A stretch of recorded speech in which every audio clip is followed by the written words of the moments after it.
Hi, it's Rachel. Welcome to this special edition of the Candid Comms podcast.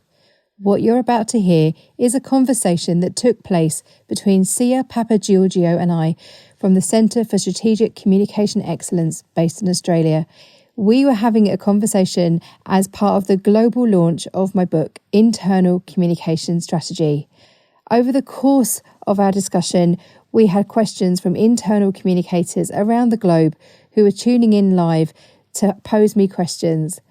Thank you to Sia and also to Adrian Cropley for hosting this conversation.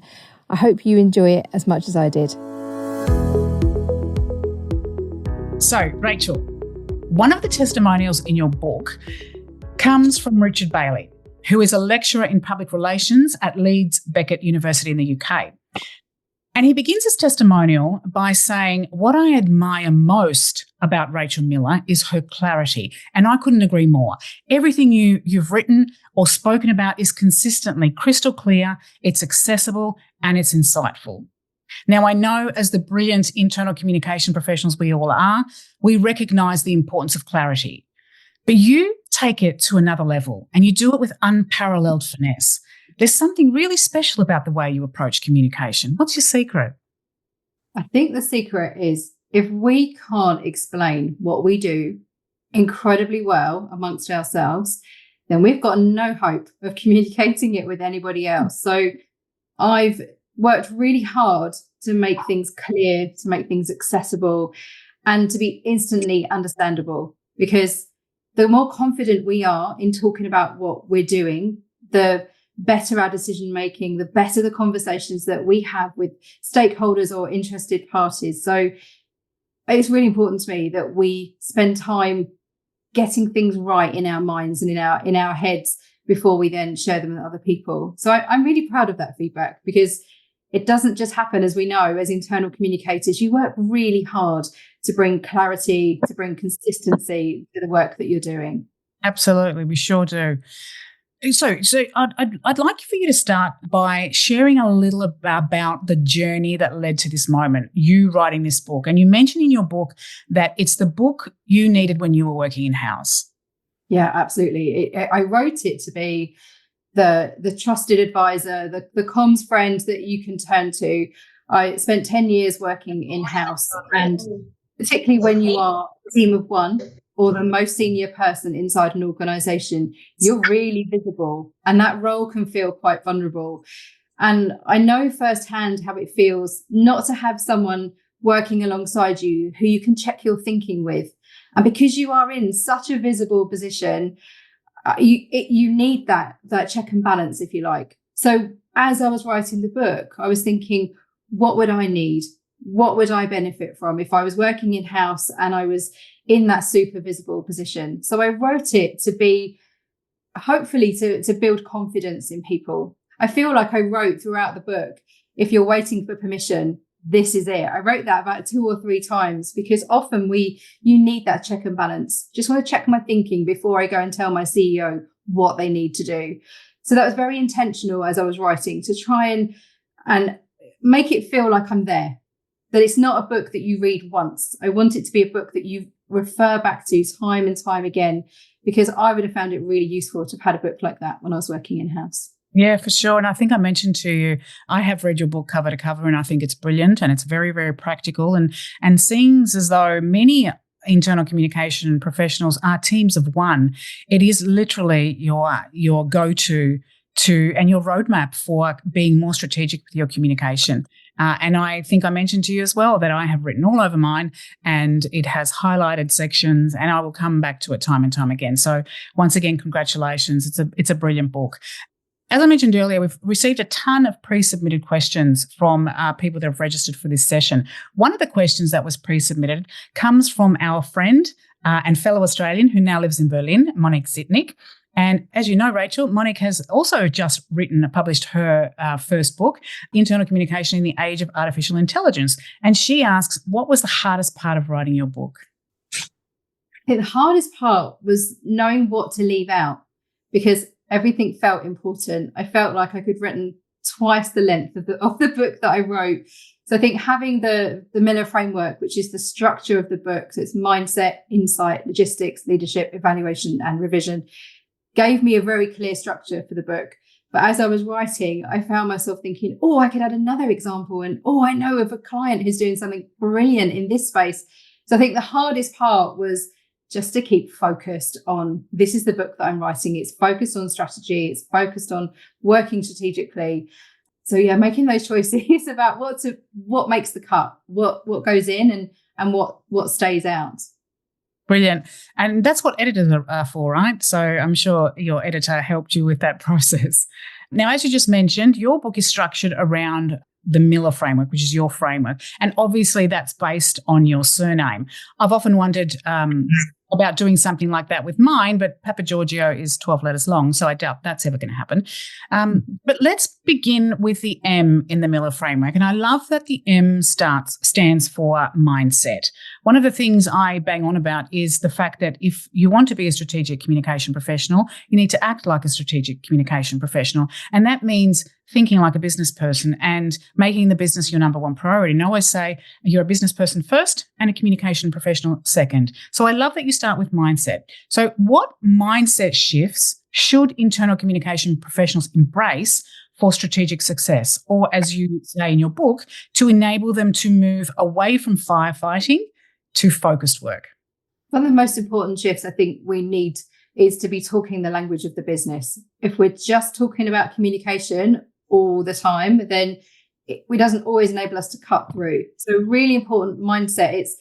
For me, it's that combination of your mindset and your skill set. If you're hired as an internal communicator, it's because you've probably got a really, really good skill set. I think to be brilliant at internal communication, you need to apply your mindset in addition to your skill set. So having those difficult conversations with people, drawing on your experience, drawing on what you know about the organization, and being able to understand what's top of mind for your leaders, what's top of mind for your people. I think if you just talk communication and you don't talk about, what's keeping your executives awake at night, you're not aware of the impact of the share price or what your competitors are doing, that real business landscape that is keeping your execs up at night.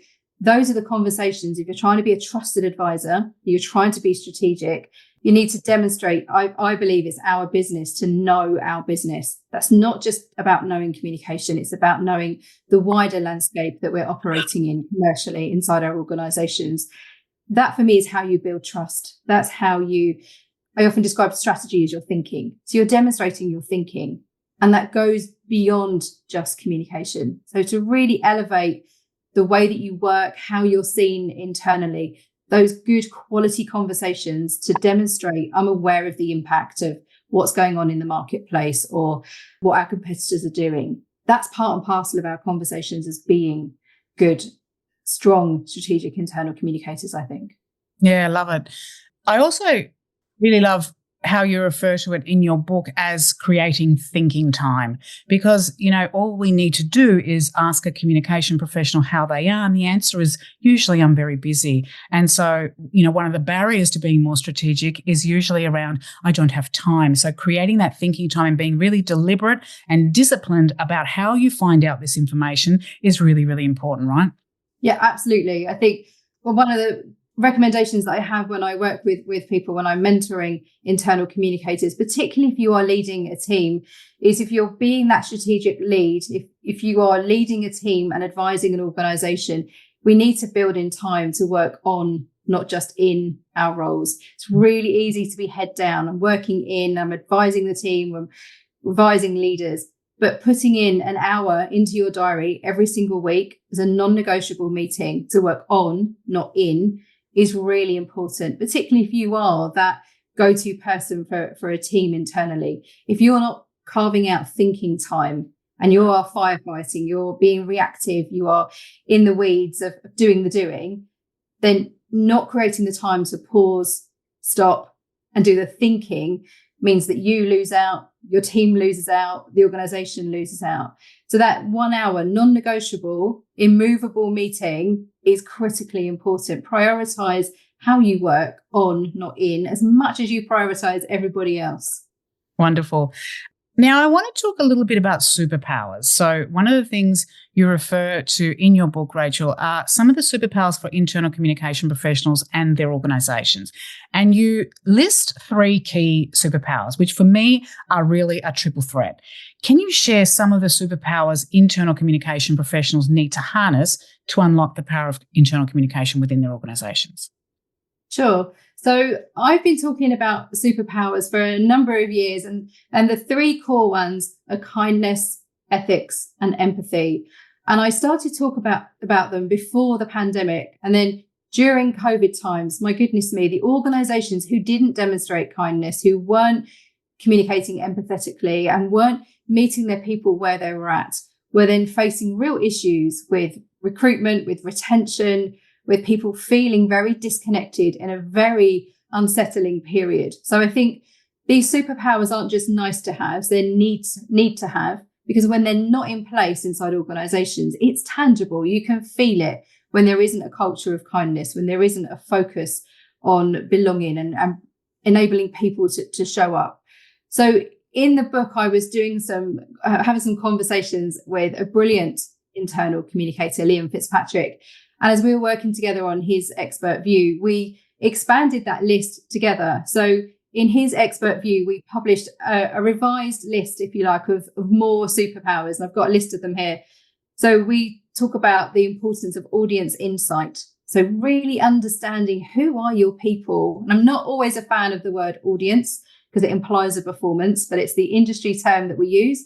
So it's really understanding, what do we know about the organisation and our people? Where are they at? What's the sentiment inside the organisation? The second superpower we talked about was compassion. So having real compassion for our people and demonstrating that, making sure our leaders are showing up in a very compassionate way, that they are actively listening, for example, inside the organisation and communicating back in a very kind way, very compassionate way.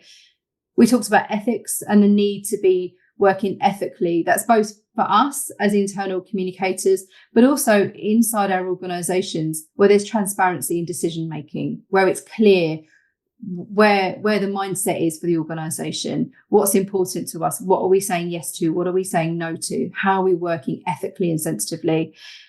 Empathy and kindness are still in that list because they're hugely, hugely important. We also wrote planfulness in there, which is Liam's word. And I like it because it is that intention we've talked about already about how we approach our work, how we plan our work. That is our superpower. If we can crack that, if we can plan really, really well, and we can horizon scan, then it can transform the way that communication happens inside our organizations. I love that, planfulness. That's a great word. It's a very Liam word. If you've read, Liam's written some brilliant books with Clive Spellkoff and also alongside Sue Dewhurst. So Liam Fitzpatrick is excellent. I'm sure people on this call will have discovered his works already, but I recommend checking his books out. The final 2 are equanimity. I can't say this word very well. Equanimity, which is basically stabilizing when it's a very turbulent environment. So you are trying to steer the ship, if you like, and you're trying to make sure that you are bringing calm when things feel tumultuous. And the last one is gratitude. And gratitude is a really underused superpower inside organizations. And part of that, when I think about it, is how are you giving back inside your organization? How are you appreciating the effort that your people are making? It's not just about pay and benefits and reward, but it's the recognition, the gratitude of when people go above and beyond, or when they're brave enough to speak up.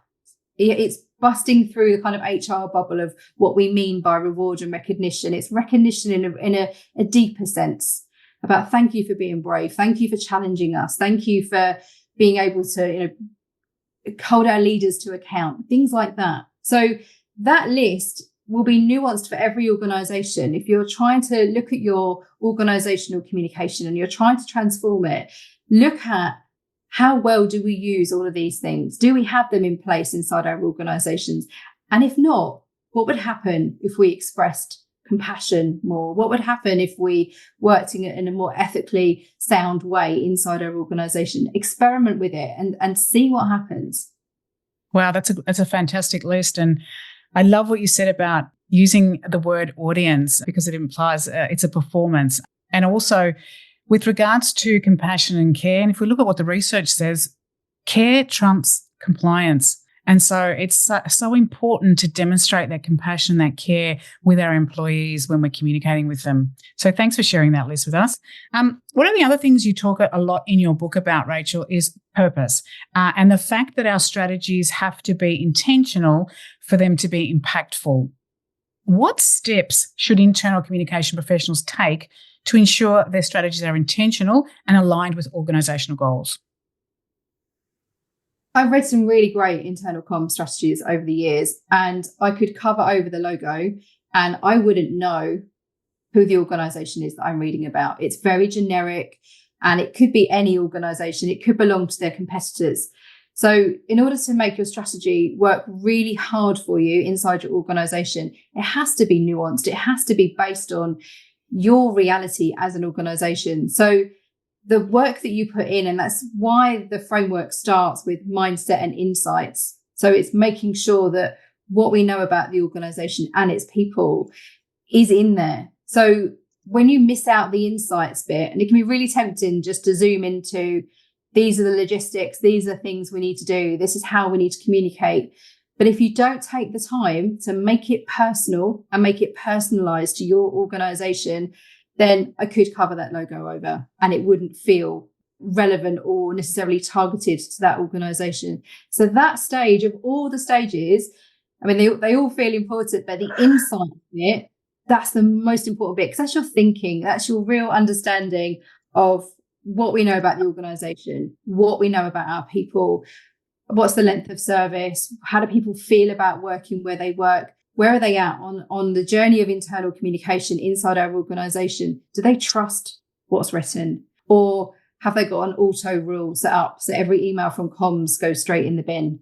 And that's heartbreaking when that happens, because all the effort that's put in. But we see that when we audit organisations, that some people have got into the habit of just moving comms aside. It doesn't feel relevant, doesn't feel important. So your strategy and the way that you approach your internal communication has to be really intentional in terms of what's right for our organisation. Where are our people at? It's not just a document of utopia. You know, this is the ideal scenario. The insights is, this is where we are right now.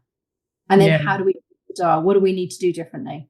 Well, it demonstrates that business thinking that you were talking about earlier. You know, how can we communicate if we don't understand the business, understand where it's heading, and understand how our people fit into that process and that picture?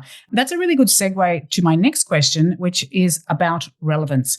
So I want you to talk to us now about your internal communication relevancy model, which features in chapter 4 of your book, because as we've just discussed, relevancy of communication is a key issue for employees, and certainly all the employees that I've audited, that's their number one issue. This communication is not relevant to me. Why should I care?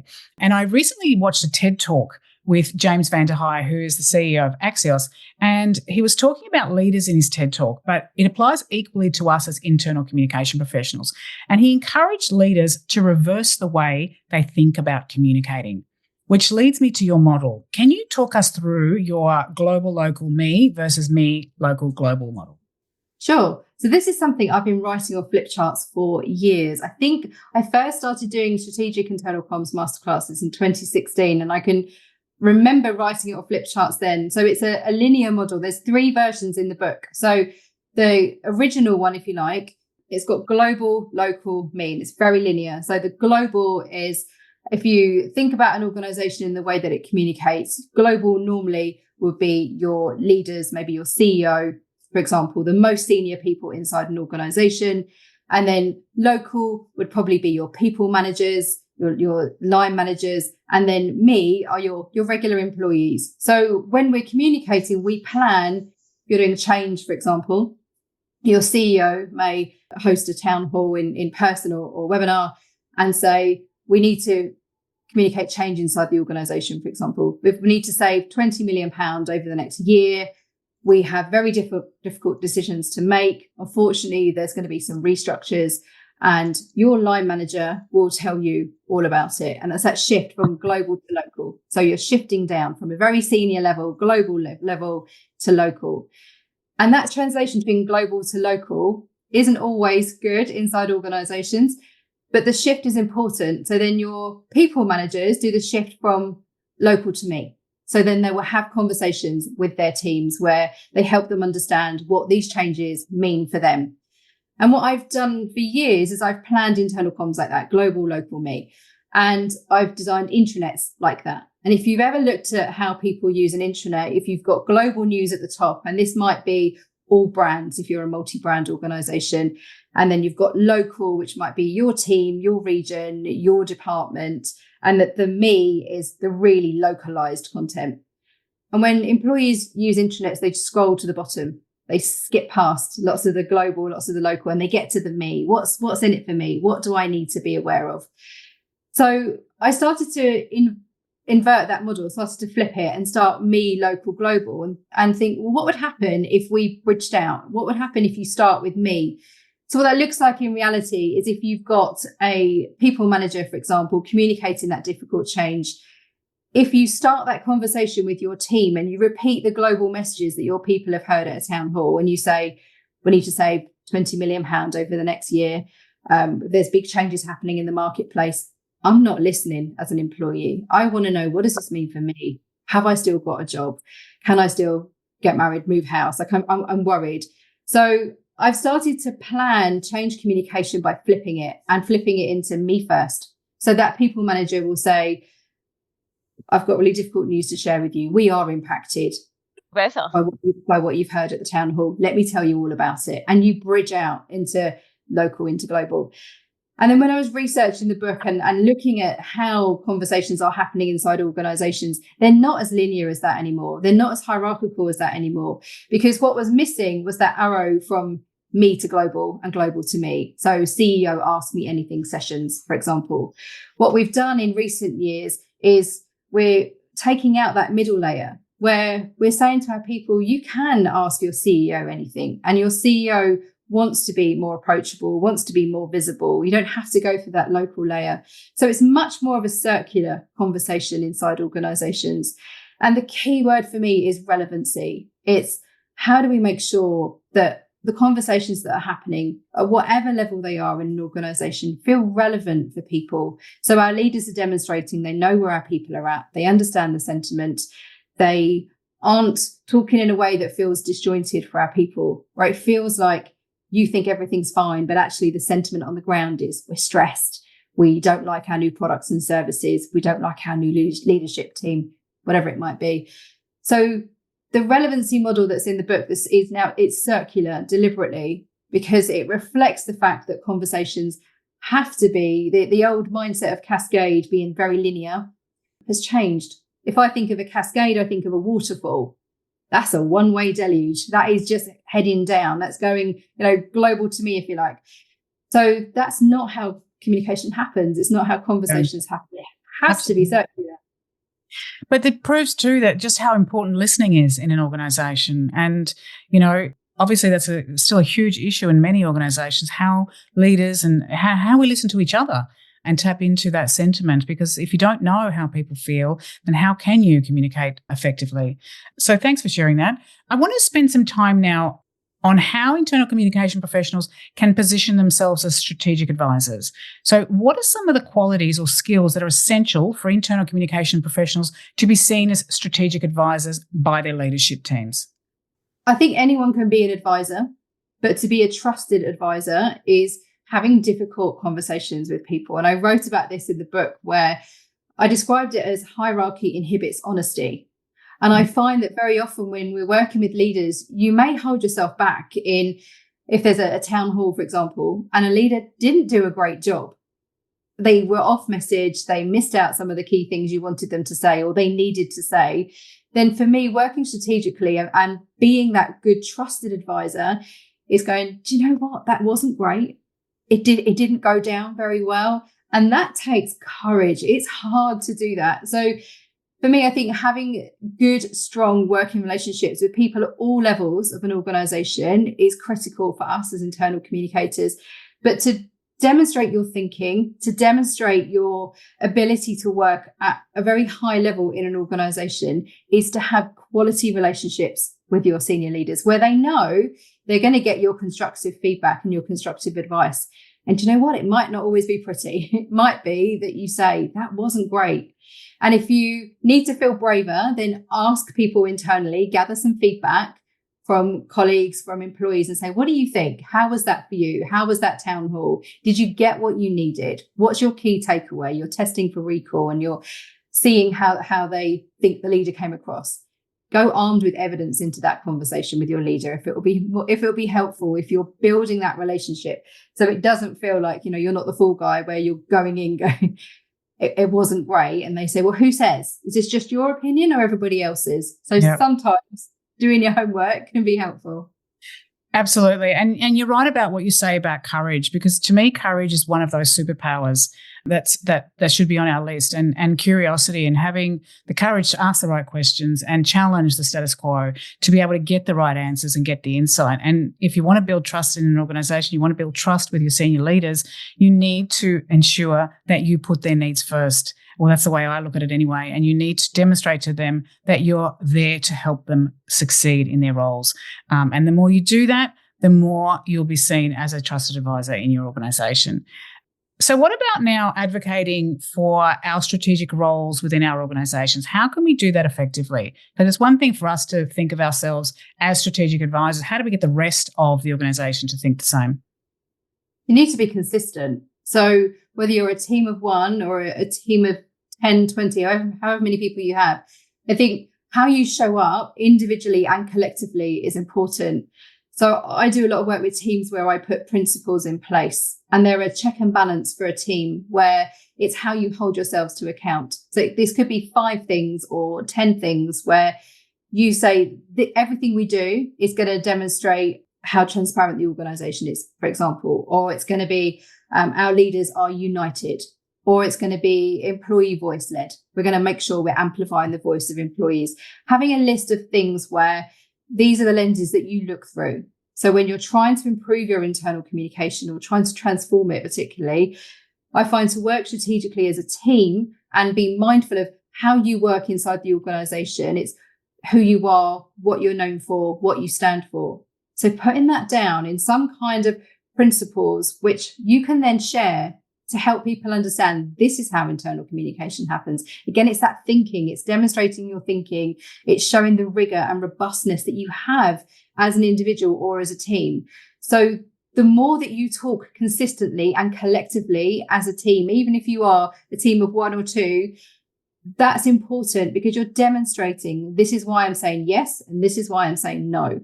So having that rigor in place is really important, particularly if you are a bigger team as well. What you don't want is where stakeholders will go around the members of the team who perhaps are stronger in saying no. So having that consistency of approach as a team to say, these are the things that we're prioritizing, these are the things that are important, and this is how we're holding the organisation and ourselves to account is incredibly helpful.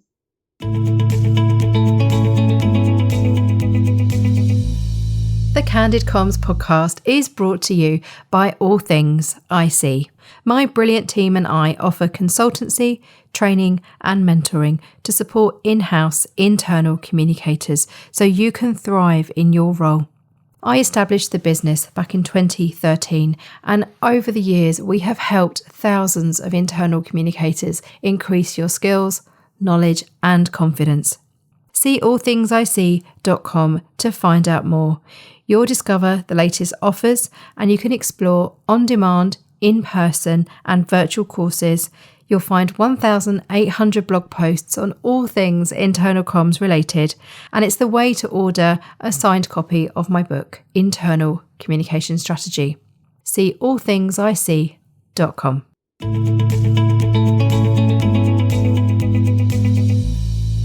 Yeah, it sure is. Which leads me to my next set of questions and the importance of focusing on outcomes as a way to demonstrate the importance of what we do. So we're about to talk about a subject that is can be difficult for internal communication professionals to grasp. We have a very fixed mindset about measurement. And I know that measurement is chapter 6 in your book. This was one of my favourite chapters, Rachel, for 2 reasons. One, I'm featured in it. And second, it's literally the roadmap you need for why, what, and how to measure your internal communication work effectively. So how can internal communication professionals demonstrate the return on investment for their efforts to senior leaders and other key stakeholders? I think a lot of it is about the language. A lot of it is being clear of what we're talking about. We're so focused on outputs, and we talk a good game in internal comms about outcomes and the importance of them. But still, when I'm looking at measurement reports, it's full of outputs. We've had this many clicks, likes, shares, bottles on seats at town halls, and it's full of outputs. So the outcomes, what's happened as a result, is often missing. And obviously, this is my surname, which is why the E is evaluation, not measurement. But you need to do the evaluation piece in addition to the measurement. And very often I see that people look at return on investment in terms of how much money are we investing in our channels, for example, and what's that return on investment look like? So what's the impact of the channel spend that we have, without actually looking at evaluation? So being really mindful of, what does good look like?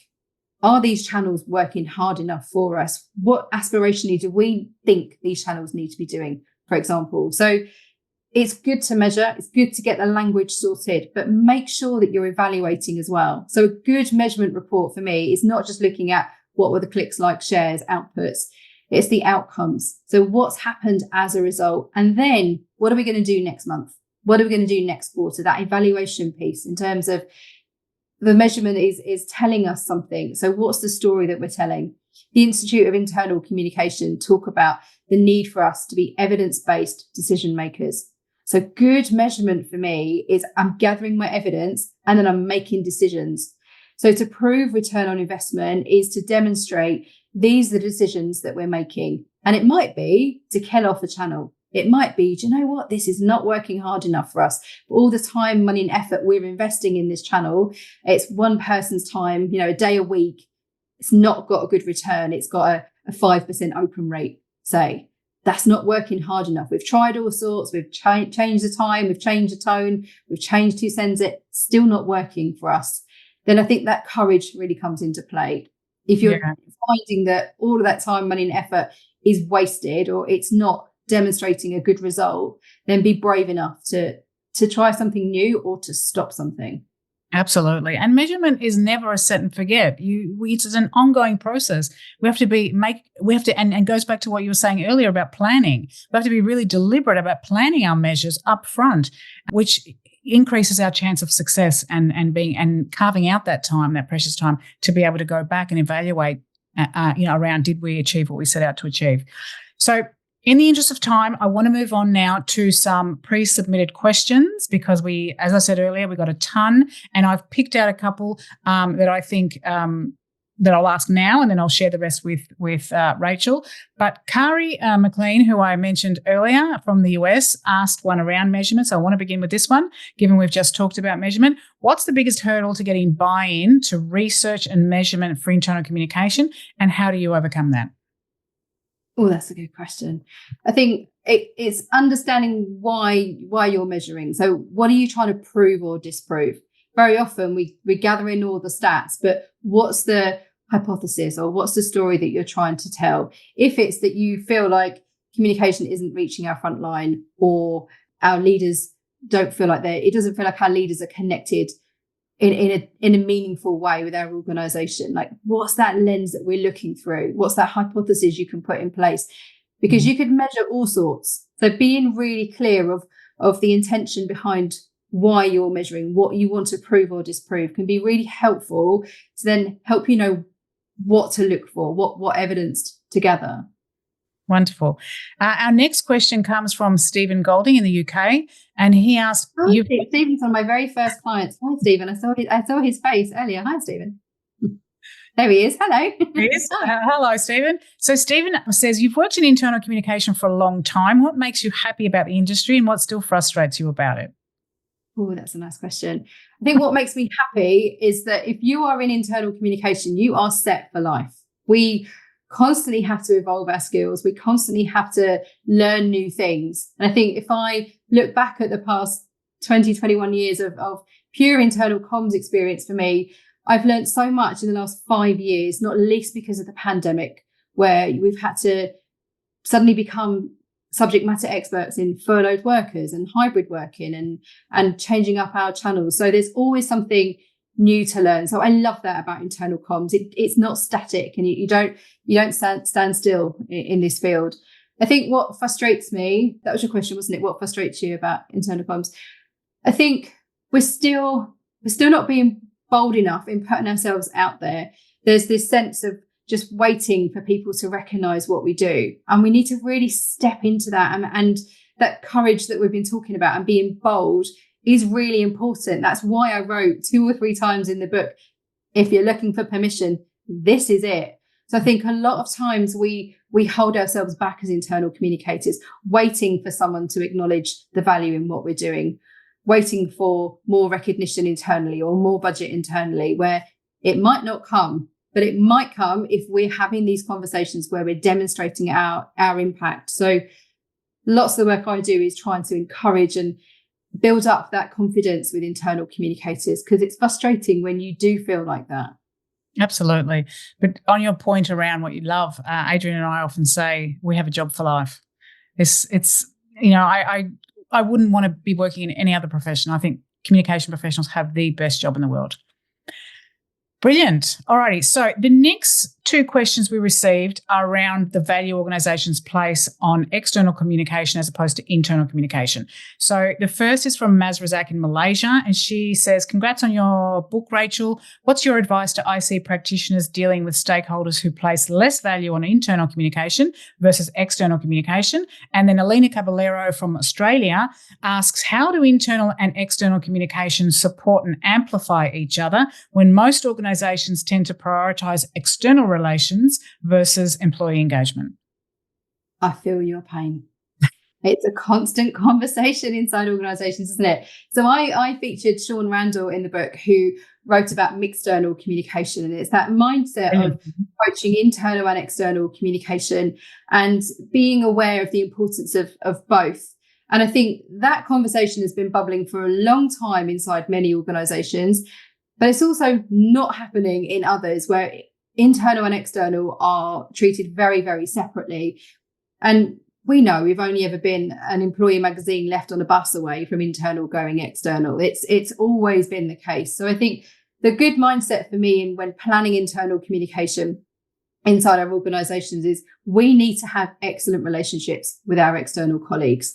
When you're writing an internal comms strategy, one of the recommendations I made in the book was around working alongside your external colleagues. What's in their plans? What are their priorities? What are the conversations they're having internally? And how can we work alongside them?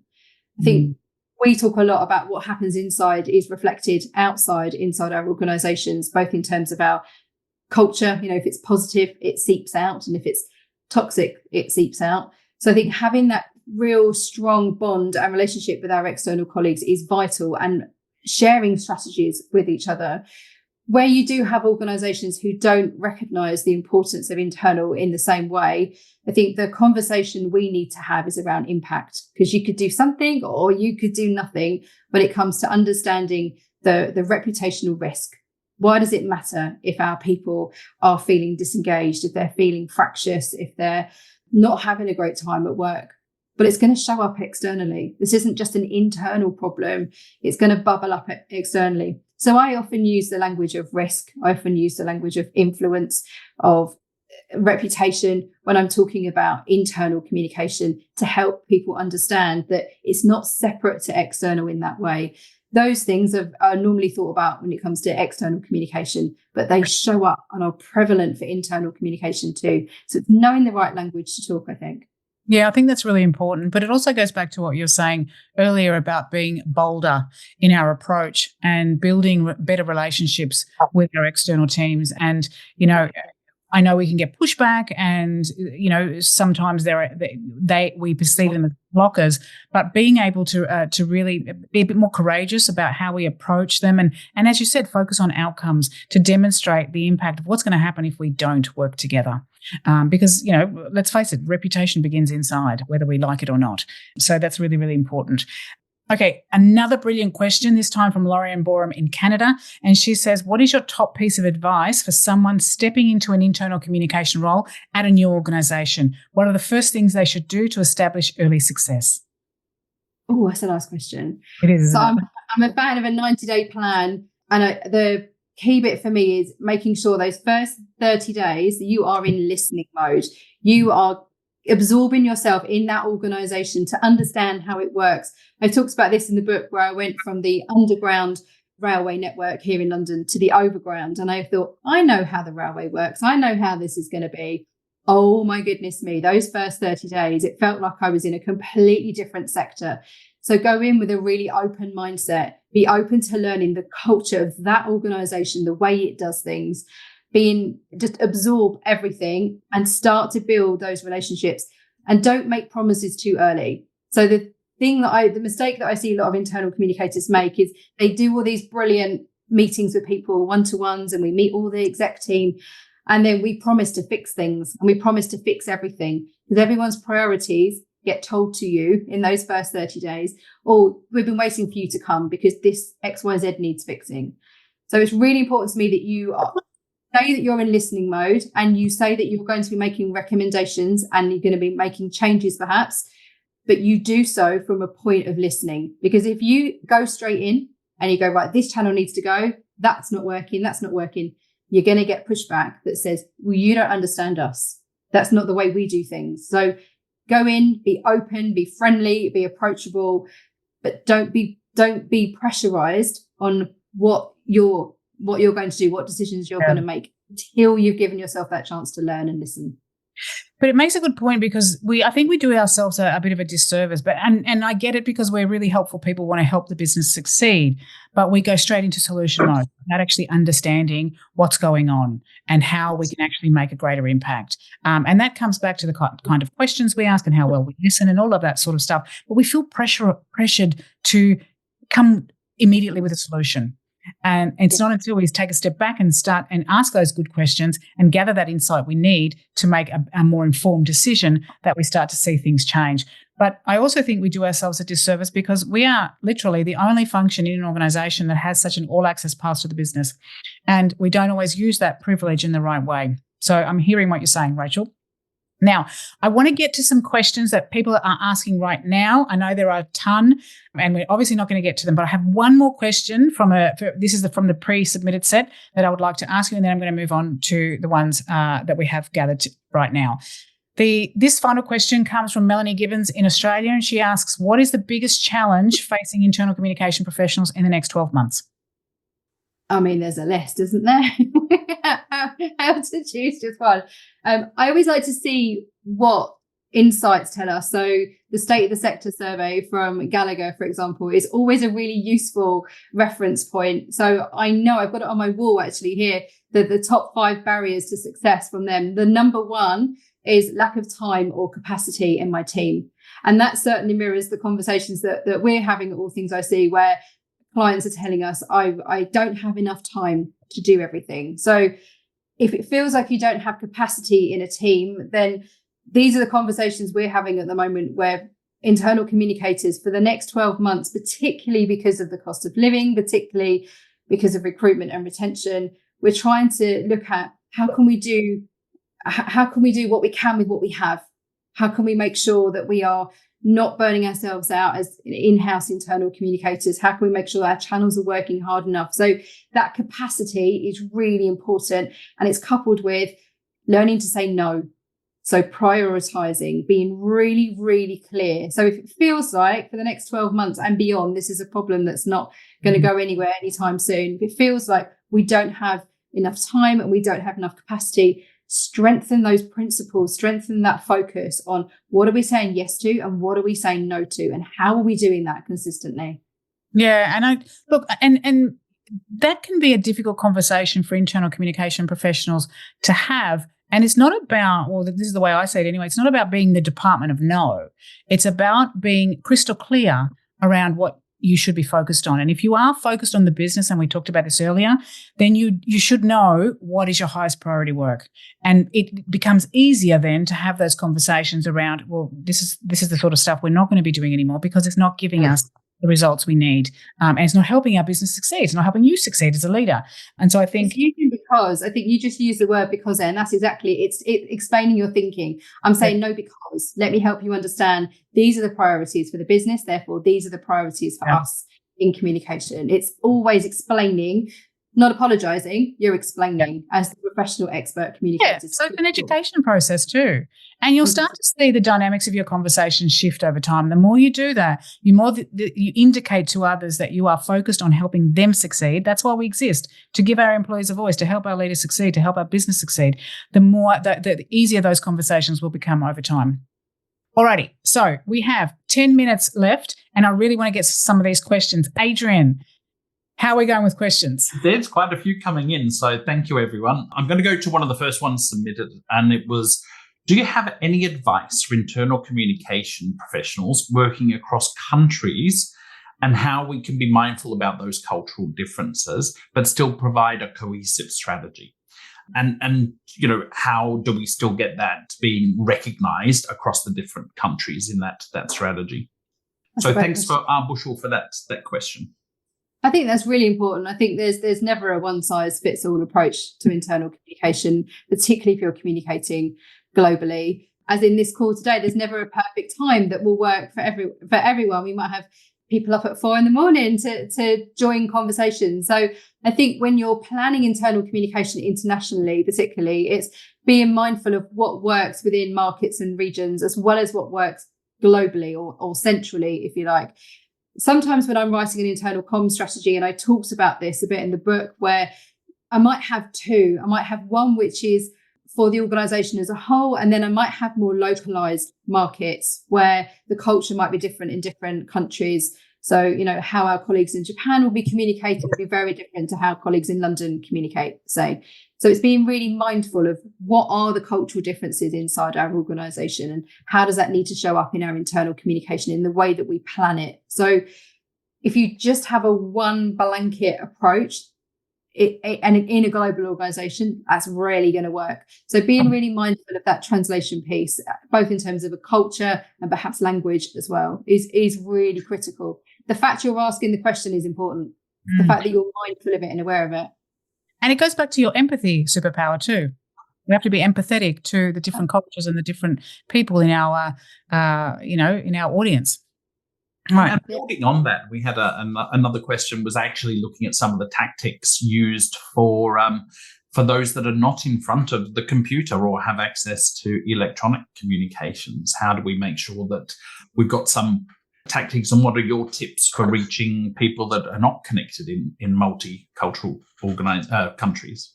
So I think don't make assumptions about them. I think very often we assume that people who are disconnected in terms of, or, you know, not connected. And my in-house experience included people driving trains, and I didn't want them in front of devices because they were driving trains. So I think what that means that you need to do is you need to be thinking creatively about where do we reach those people? Who do they communicate with? Who do they know, like, and trust in the organisation? I think building strong relationships, I talked earlier about it's our business to know our business. That includes knowing those groups of employees. So whether you're creating personas perhaps, but you're using real people, don't go down the route of being very generic. Make sure that you're building relationships with people where you're testing with them to say, this is what we think are your needs, wants, preferences. But what have I missed? You're listening first. So you're creating personas perhaps based on the reality for your people inside your organisation. That will help you make smart decisions about your channels. How do they need to show up? Where do your people get credible, accurate, reliable information from to help them do their jobs? So listening to them is really important. If not, any kind of plan you've got that is how to reach our frontline workers that doesn't involve them, probably not going to be successful. Absolutely. And it always frustrates me when I speak to internal communication professionals and I ask them, what they know about and we've all been there, we ask them what they know about their audience. And, the answer is usually not that much. But then when you say, who's your audience? Who are you communicating with or to? And they'll say all employees. And then you say to them, okay, so how many employees in your organization? There are 20,000, and 20,000 people don't think and feel and do and say the same things. And so it's really critically important that we do things like analyze our audiences and test them, as you say. Go to the real people in these groups and ask them what they prefer and need when it comes to internal communication. Next question. And just to add to that, I mean, now that we're in a world where we've got AI and access to so many tools where we can look at things like sentiment analysis, we've got greater abilities to create our content so it targets that audience too. So there'll be no excuse now not to understand and start building those relationships, I guess. Got a couple of comments and questions. Kari, who is up very early in the morning, was commenting on how good it was to have the section on neurodiversity and how often you encounter people who are dismissive when you try and bring things up around neurodiversity in there. So it's great that you've got that and that's been a real key part of your book. What have you found around how you use that? And I think it'd be good to explore a little bit more on that section of neurodiversity and how is that, something that you're really tapping into when it comes to comm strategy? Sure. I think so. I live in a neurospicy household. I'm neurodivergent myself. I'm sitting here with fidgets as we're talking to help me concentrate and focus. It was important for me to write about neurodiversity because I'm on the start of a learning journey within my family. As I wrote the book, one of my twin sons was diagnosed with autism and ADHD, and the boys are 9, although he was 8 when he was diagnosed. And when I wrote in the book as the neurodivergent parent of a neurodivergent child, that was the first time I'd actually written that. So what I'm doing is I'm learning how to communicate well with him particularly.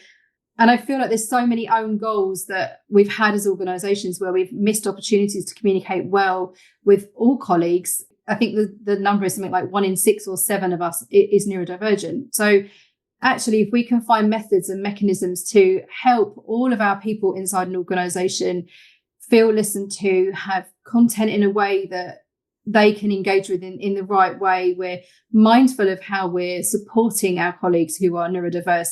It's really important. So there's 2 case studies in there, 2 expert views in the book from Jill Spur at Affinity Trust talking about that, and Adele McIntosh at ARM, who talk about how they support colleagues who are neurodivergent or carers of people who are neurodivergent. And the reason for starting to write about that and talk about it more is because I'm learning, and I have a tendency to work out loud. That's why I've been blogging for 15 years, to share what I'm learning. You do it very well, Rachel. Expert blogger.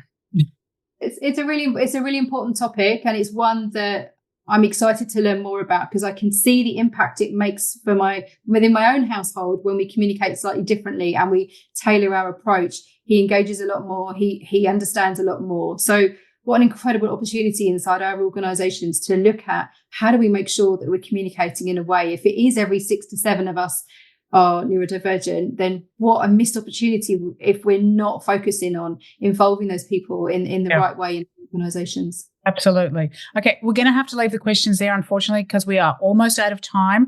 And Rachel, you're an absolute delight to speak to, and I could speak to you all day, but unfortunately we're almost out of time. But before we go, though, I'd really like to ask you some rapid-fire questions if you're up for them. Sure. Brilliant. Okay, here we go. What's one communication tool you can't live without? Notebook. I knew you were going to say that. Morning person or night owl? Night owl. What's your favourite chapter or section in your new book and why? Probably Adele's expert view, actually, because it's quite a new topic. So Adele McIntosh's expert view. Brilliant. Because you can pick that up and implement what she's written straight away. Okay. What inspires you?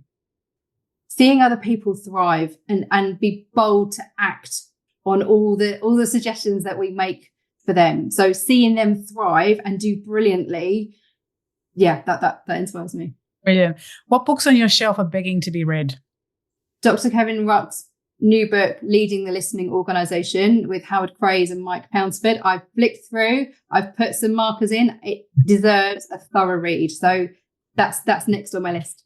That's another great book, and we'll tell you about that in a sec. If you could give one piece of advice to your younger self, what would that be? Trust your gut. Yeah, good one.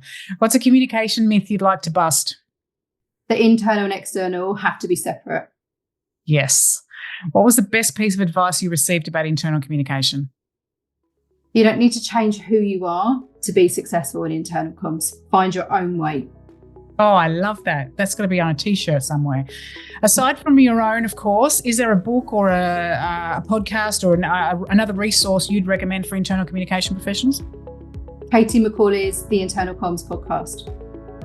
And what's one word you'd use to describe the future of internal communication? Exciting.